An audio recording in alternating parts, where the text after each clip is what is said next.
two little things that I thought were very big. One was the Kenny Nuba steal, Yeah. and then Adama coming in making 2 free throws. Yeah, again, you got to get contributions from guys. Happy for those guys because they put a lot of time in practice, just as much as the guys that play more minutes. So, alert and aware is what we try to talk about on defense, especially when you're playing a team that's so tricky on offense. They do so many things. You have to be alert and aware and try to get your hand on the ball because they can confuse you pretty easily.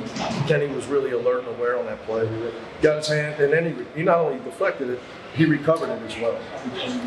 We've been working with, a guy working with his shooting, getting more arc on his ball. You had talked about the threes being the key, and Yeah. it was absolutely the key both ways. Yeah, look, we're 33. We win 33-12, so it's nice to be on the positive end of a 3-point, 21-point differential. So our game plan was to do everything we could to eliminate the three-point. And how were you effective in doing that? You got to find them early. Jared's done a good job with this particular Stanford team. They run in transition. We lost, and we got lucky. We lost them a few times. They missed, but they spread you out. They just got so many shooters. So we tried to stay attached to the Jones. We call them the Jones brothers. Try to stay attached to those guys. And just try to be as active as we can with our hands, so they can't throw the ball quickly to shooters. At least that's what we try to do. But you're asking about our threes. Look, we try to play through it down. It's no secret. We're better when we do. He's 5 for 10, and he could have easily been 10 for 10. Those, he usually makes all 10 of those, but he just he draws so much attention. He puts a lot of pressure on the other team's defense. And, you want to double him. He's become a really good passer. You got guys out there playing the horse. Our ball movement has improved greatly as the season has gone on. Coach, we're at Turkish television. We're here to see Berke and we're here to see Adem. Can you talk about what they bring to your team and how they developed, Adem from last year to now, and what does Berke bring to the team? Yeah, so first, Adem is one of the best big men in college basketball. He's a great athlete with an unbelievable attitude. He's just a great person. Fouls too much but everybody's strength is their weakness, always. And his aggression is a strength. At times it's his weakness in foul trouble. He's got an unbelievable future. Berke is playing catch up.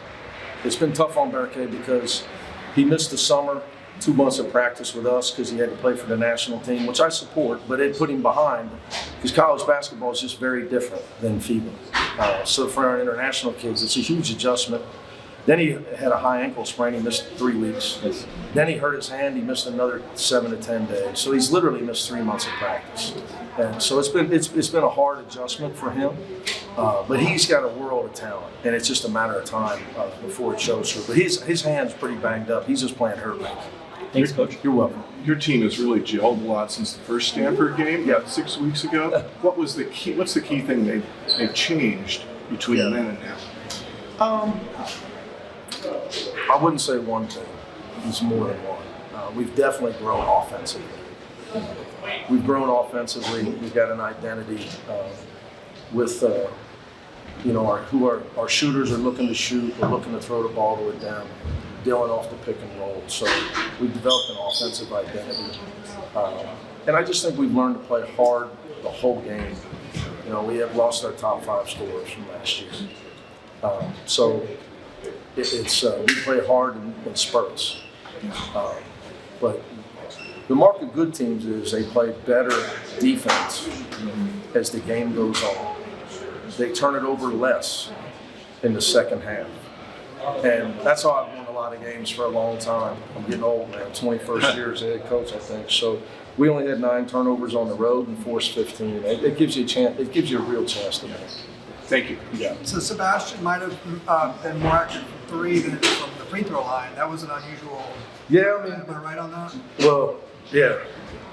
Yeah, he's 4 for 7 and 5 for 11 from the foul line. So, it happens. I tell you, they're still young, and there's a few times where Sebastian missed those free throws. miss kind of a short runner going right. They then miss the chippy. And we get a look on their face. They get down on themselves. And you can't do that. You know, that's what young teams do. You know, you just got to square your jaw, and you got to want to get back to the foul line and make the next one. You know, you're in them. You got to want to get the ball back in the post and make the next one. You can't, because what happens, it affects your defense. It definitely affects your defense. So, but they're giving, you know, teams.